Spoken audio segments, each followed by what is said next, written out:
So when was your very first implant that you placed surgically? I'm wondering what that experience was like. My first implant was back in '97, so about a year out of dental school. And I'm almost embarrassed to tell you that I did it with probably little to no training, which is what I would not be recommending. And again, I'm a slow learner. I took a one-day program by Dr. Craig Mish. He came to Toronto and he did a program, and you left at lunch? No, you stayed for the whole thing? Okay. The food was good. I hung around. But I did a one-day program, and my principal dentist, I was the associate still then, we took it together. But I was fortunate enough to have him as a mentor who had some surgical experience. And you said he was very progressive too. Yes. So he had probably placed was implants. behind you placing That's implants. Right. So he stood behind me, he guided me, and again, I felt the value of one-on-one mentorship. Right. So never do I recommend taking a one-day program and starting to do surgical replacements of implants. But again, I didn't know what I didn't know, but I was lucky and fortunate to have someone with experience. Yeah, I feel that's a lot different than if you went to a one-day program and then went back to a practice where you were a solo practitioner. Exactly. And just placed it on your own without somebody there, because he was your safety net. He was. He was kind of your one. That was really the training. It really was. The course was just kind of like learning the names of every. And so how did it go? Who was it on?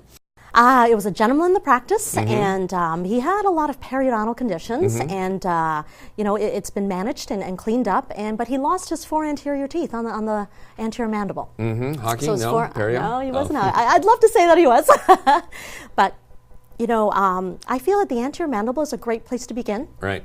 Because the anatomical considerations are minimal, and the bone density is strong, and so your chance of success is high. Right. So that's a good first case for a dentist to pick between... You did 2 implants and a 4-unit fixed prosthesis. That'd be great. That'd be a perfect case to start. I was going to say 22 through 27, but that's like, tell me in Canadian. Translate that for me. Are you talking K9 to K9? Yeah. What is it? 4-3 to 3-3. 4-3 to 3-3. There you go. That's for our Canadian listeners. That's, it's and much easier for me to think of. And the rest of the world. And the rest of the world.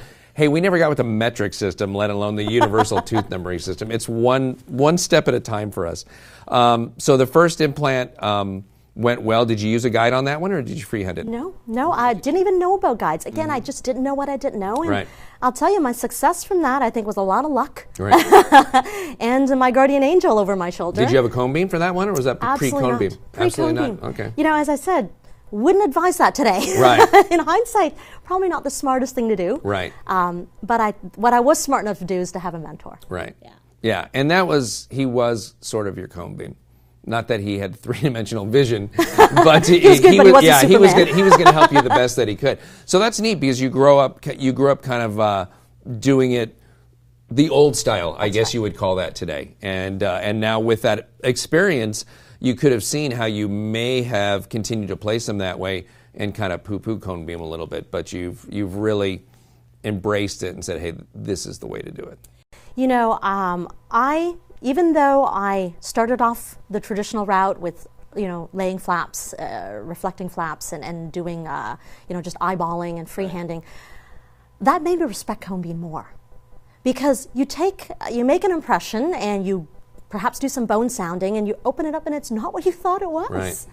And then you go, oh my goodness, what am I going to do? And you got to start pulling the tricks out of your bag because you didn't get consent to add bone graft, or you didn't, get consent to expand the ridge. And then all of a sudden, what are you going to do? So then you learned a lot to kind of pre-treatment plan and kind of get, consents from patients that, should I open up and run into this situation? Will you give me permission to do this, that, and the other?